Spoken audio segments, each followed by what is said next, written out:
fiery horse with the speed of light, a cloud of dust, and a hearty Hi-Yo Silver, the Lone Ranger.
His faithful Indian companion Tonto, the daring and resourceful masked rider of the plains, led the fight for law and order in the early western United States.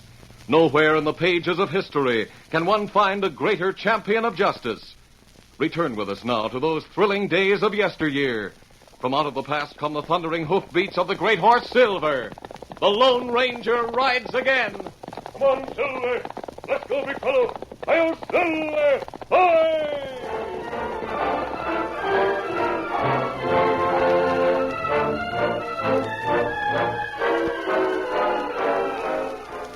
The Lone Ranger and Tonto were accompanied by the masked man's nephew, Dan Reed, when they reined up in an arroyo near the town of Wayne. Oh, Silver. Go, Victor. We'll make camp right here. Good water nearby. Oh, just a minute, Dan. Don't unsaddle, Victor. Well, are we going to stay here? I want you to go on into Wayne. Well, all right. You said you had a special job for me. I'd sure like to know what it is. I'll tell you something about it, Dan. About a year ago, a man named Porter was executed by the law in Wayne. He was guilty of murder. His son, a boy a couple of years older than you, has been living alone ever since. I see. The Padre told me about him. Does the son go to the Padre's mission? No, but Sheriff Lonergan does. The Padre got his information from the sheriff. We not know Sheriff Lonergan. We're going to get acquainted with him, Tonto, after Dan is acquainted with Dave Porter. But where'll I find him? You'll see his shack just before you get to town.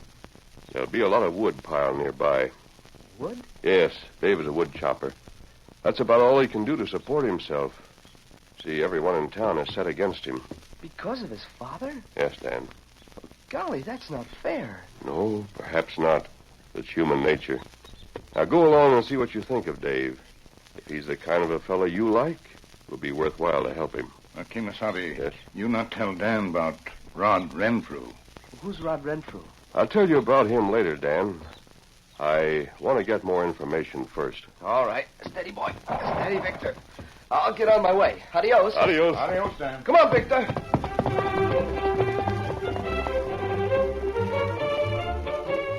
Dan found Dave Porter chopping wood near the door of the small shack in which he made his home. He asked a few questions about the community and found Dave eager and apparently grateful for someone to talk to. You planning to settle in, Wayne? No, but I've got to stay in town for a few days to meet my uncle. I suppose the hotel is pretty expensive, isn't it? Well, food and lodging at the hotel is more than I could afford to pay. How about letting me bunk in your place and chop wood as payment? Say, that makes sense. My name's Dave Porter. And I'm Dan Reed.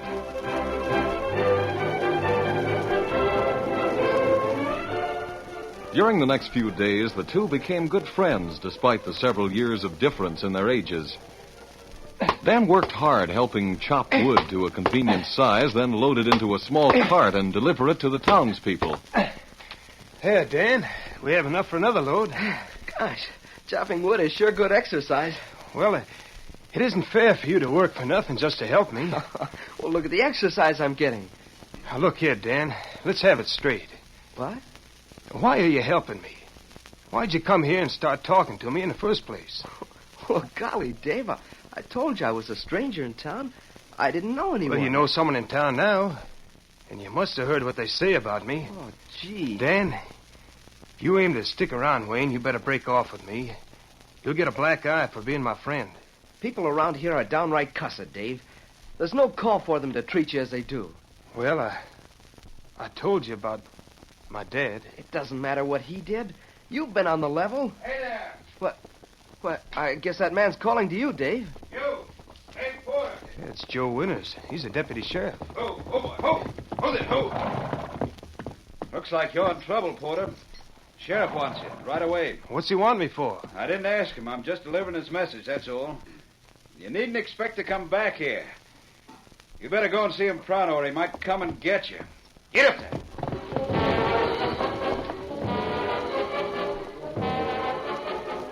Sheriff Lonergan had been in Wayne for comparatively few years, but his sense of fair play had won him a host of friends.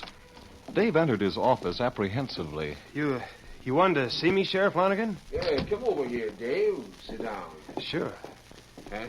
Take that worried look off your face. I'm not going to eat you. Deputy Winters said I needn't expect to go back home. Maybe not. Things have been sort of rough for you since your father... since a year ago. I've managed to get along. You know, Dave, you've got some mighty good friends. I don't know who they They are, told me Sheriff. quite a bit about your father. I didn't know he used to be a lawman. He was, and he was a good one, too. Then he got mixed up with a crook. Rod Renfrew, wasn't it? Yeah, Renfrew. Before Dad realized what was happening, Renfrew got him mixed and taken a bribe. Dan was exposed and put out of office. I heard. After that, he didn't care much what happened. One thing led to another, with Renfrew pulling the strings, and Dad... Well, you know what happened to him. And Renfrew is still a free man. That dirty crook. I'm hoping someday I can get my hands on Renfrew. Yes, he's as crooked as a corkscrew. Yet he's never seen the inside of a jail. I know it. Dave, did you know he's returned to these parts? He has? Yeah, things got too hot for him on the West Coast, so he come back here. Wells Fargo was stuck up a short time ago, and there's reason to suspect that Renfrew is the one that did it. Why, Wait, Dave, and hear me out. Number of lawmen think he's got the cash right now. So we've got to get proof. And that's where you come in. Well, yeah, but how can I help on a thing like that? You've got to team up with Renfrew. Oh, me? Team up with that crook? Dave, I've got the whole scheme all worked out. You're going to make out like you steal cash and escape from me. I'll fire a couple of shots, but you'll keep going. In no time at all, the word will spread all over the county. Yeah, I'll bet it will, Sheriff. Everyone's expecting me to go bad. And you go to Pine Flats and get acquainted with Rod. That'll be easy because of your dad's acquaintance with him. Learn all you can. Where he has the Wells Fargo money hidden, then get in touch with me. All right, I'll do it. Good boy. Here's a bundle of cash. This is what you're supposed to steal. Yes, sir. My own horse is saddled and waiting at the side of the office. I'm to start right now? Yep. Oh, one thing more, Dave. Here's a gun. I've had it in my desk drawer for a long time. It's loaded. I'm to take this gun? That's right, Dave. It belonged to your dad. Dad's six gun. The one he carried when he was a lawman. Good luck, Dave. Now bust out that door fast and keep going. Here I go. Hey, come back here. Come back here with that money. Come back, I say, or I'll start shooting. You'll never get me alive. Get up there. Get up. Dan Reed and a number of townsmen were near the sheriff's office when Dave raced away on the lawman's horse with bullets flying over his head. The news spread through the town like wildfire. Dan Reed mounted his own horse, Victor, and hurried to camp where he told the Lone Ranger what had happened.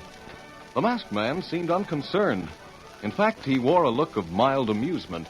I don't know what got into him all of a sudden. I was talking to him just a few minutes before he lit off from the sheriff's office. Dan, don't worry about Dave Porter. He's helping the sheriff get evidence against a crook. You mean he's working with the sheriff? Yes. His escape was part of a plan to make people think Dave has turned outlaw. Then it was all a put-up job? That's right. Say, you had a hand in this, didn't you? You said you thought Dave Porter deserved a better break than he'd been getting. Oh, he sure does. I talked with Sheriff Lonergan. When I told him the Padre had sent me, he agreed to cooperate in a plan. Dan, I hope Dave Porter will be wearing a badge of a lawman before we leave this neighborhood.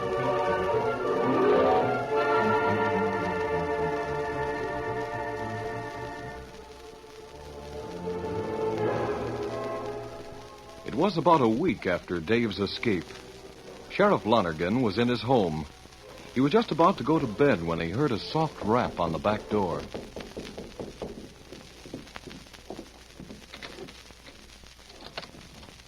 Sheriff, Oh, Dave. Dave, come in. I had to see you, Sheriff. How is everything, Dave?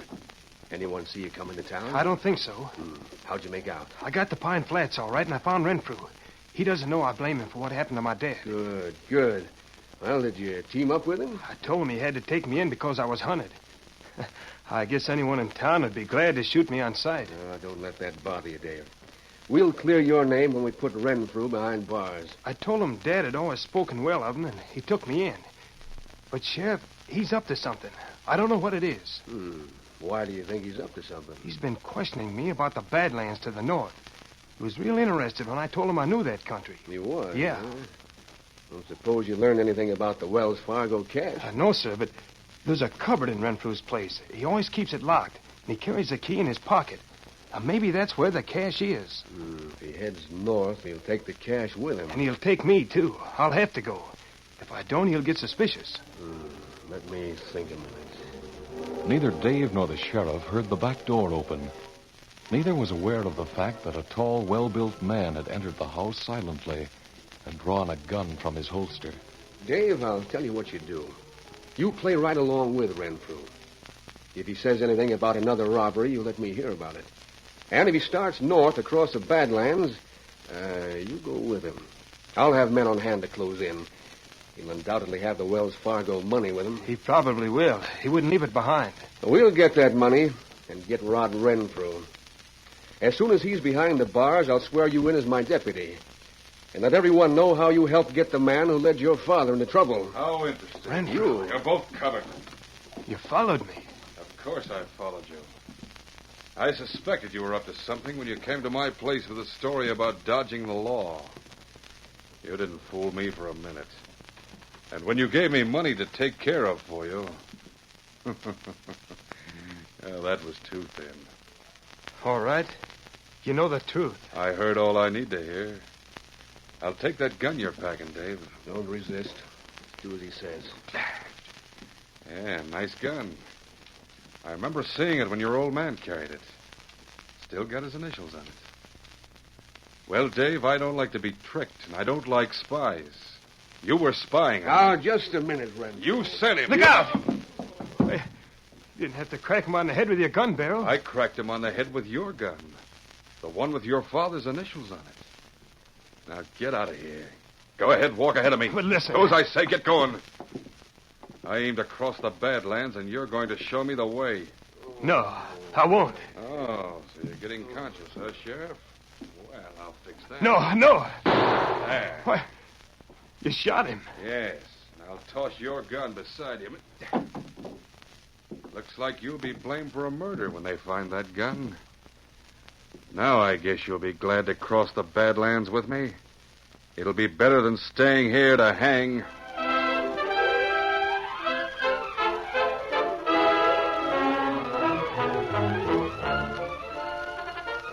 The curtain falls on the first act of our Lone Ranger story.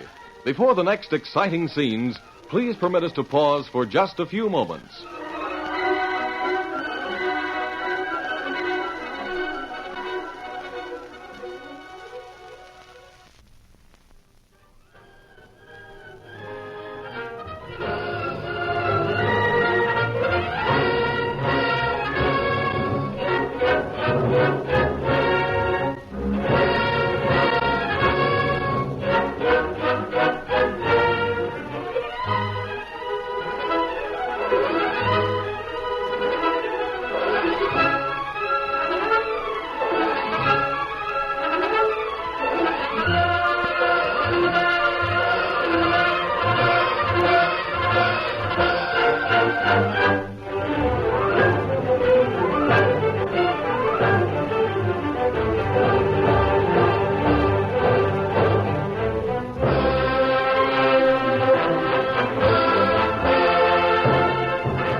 Now to continue our story.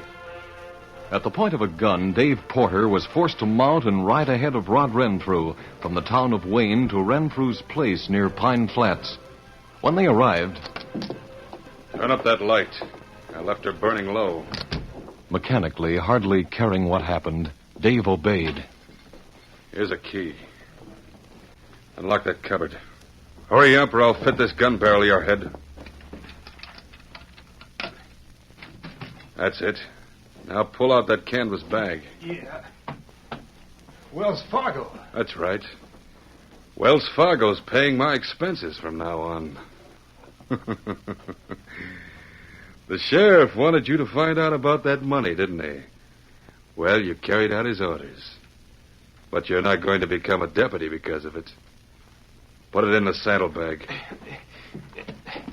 There. I don't know why you don't shoot me and be done with it. Maybe I will. But first, we're crossing the Badlands. And if you're smart, you'll play the game my way.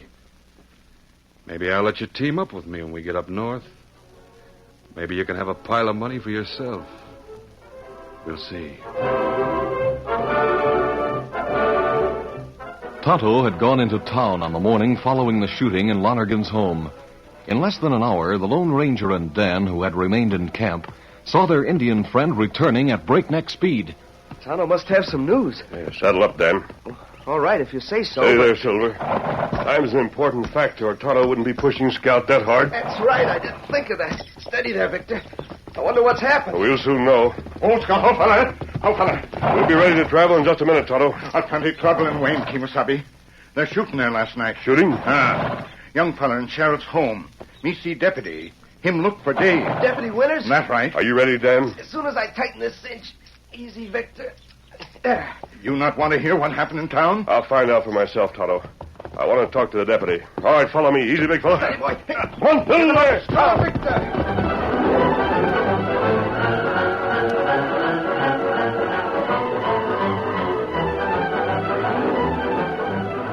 In town, the masked man learned that Dave Porter was in a serious predicament.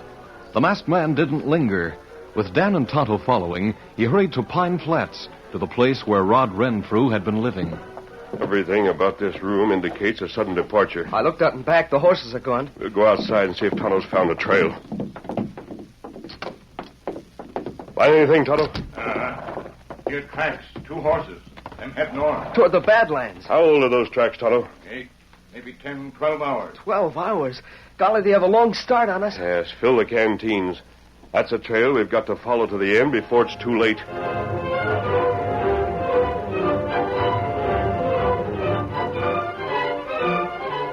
At first, the trail was clearly defined and easy to follow. Then the soft turf gave way to rock, where the marks of horses' hoofs were less distinct. It was hot in the rocky Badlands, and water holes were few and far between.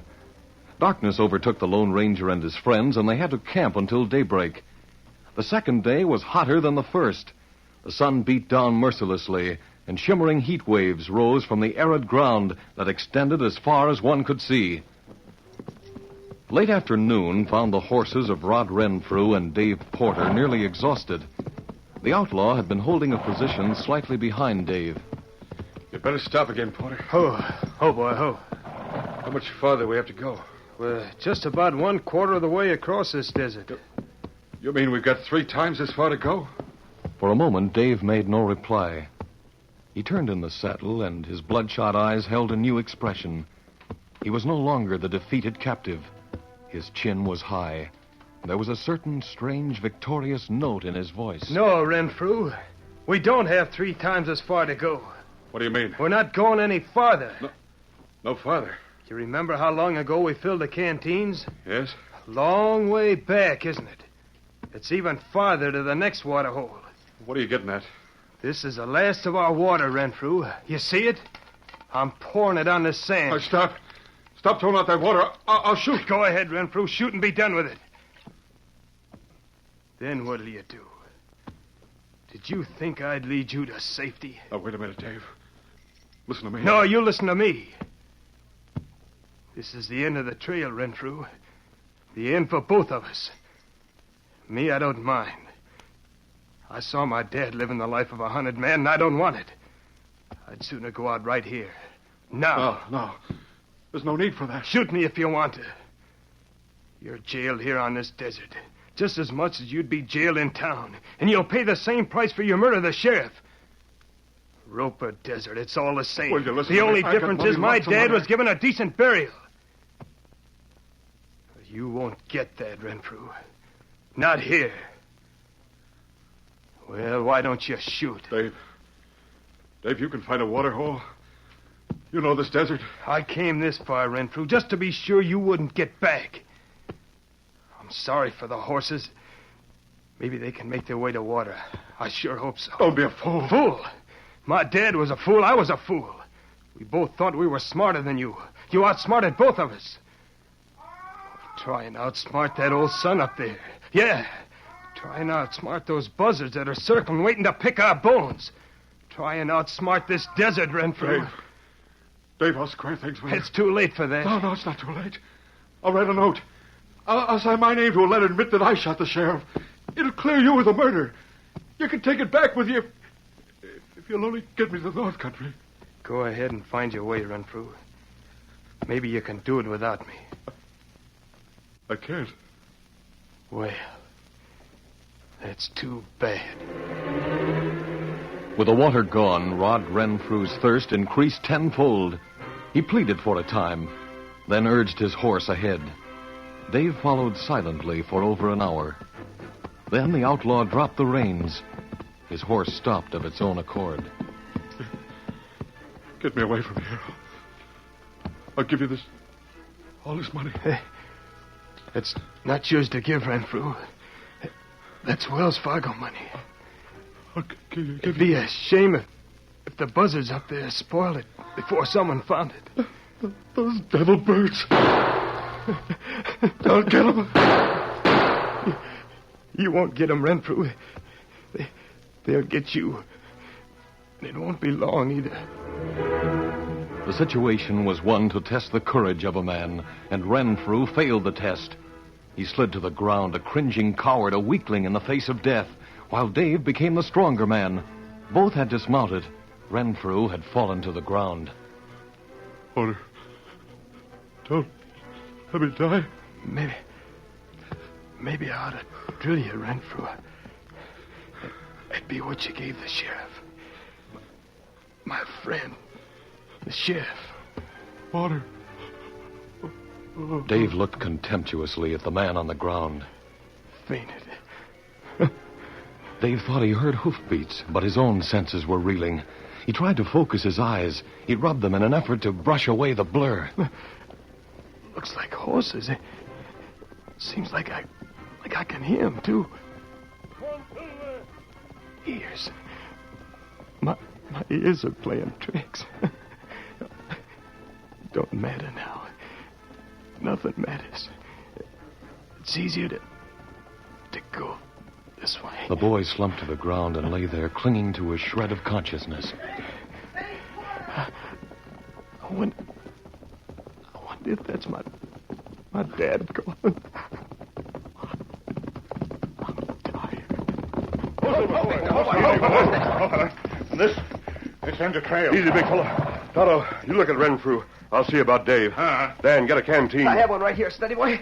How about Dave? Is he alive? Heart's beating. What about that crook, Tonto? Him still alive. Here's the water. They got a little between his lips and bathe his face. Golly, I hope Dave is going to be all right. He'll be all right, Dan.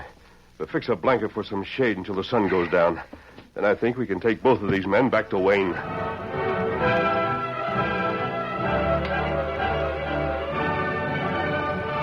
It was several days later when two horsemen approached the office of the sheriff. The first horse carried Rod Renfrew, who was followed by Dave Porter holding a gun.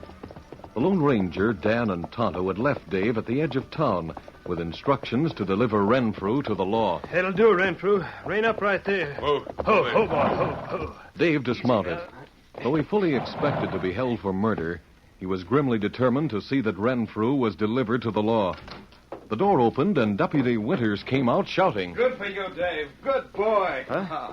You brought your prisoner in, huh? Yeah, but Winters, What about the Wells Fargo cash, Dave? Did you bring that in, too? Oh, yeah, it's in my saddlebag. Ah, fine work. Hey, Shorty. Yeah? Take Renfrew in the jail and lock him up. Right.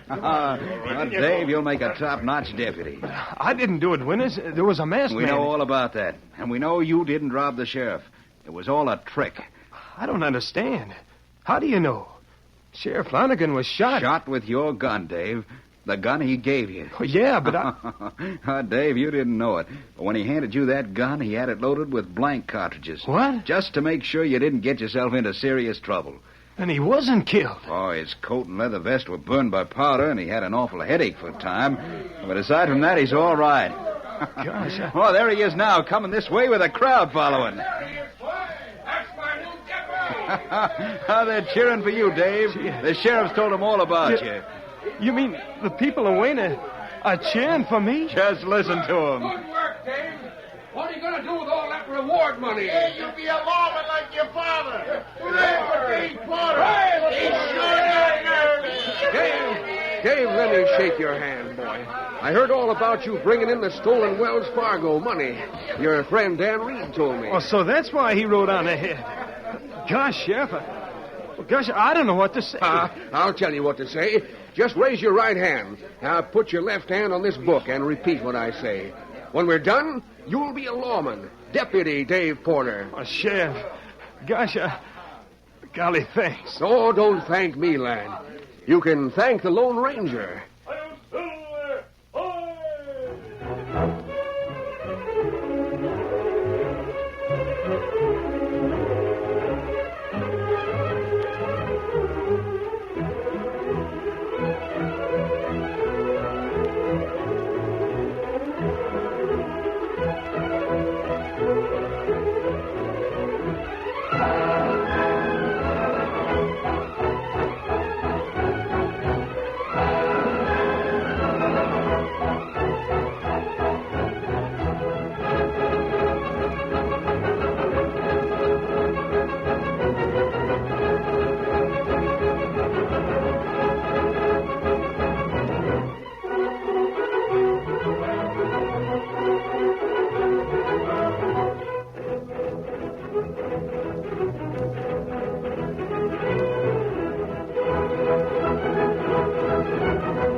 This is a feature of the Lone Ranger Incorporated, created and produced by George W. Trendle and directed by Charles D. Livingston.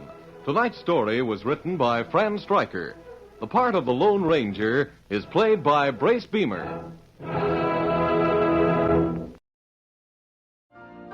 You've been listening to the OTR Gold Network. Find more classic radio at otrgold.com.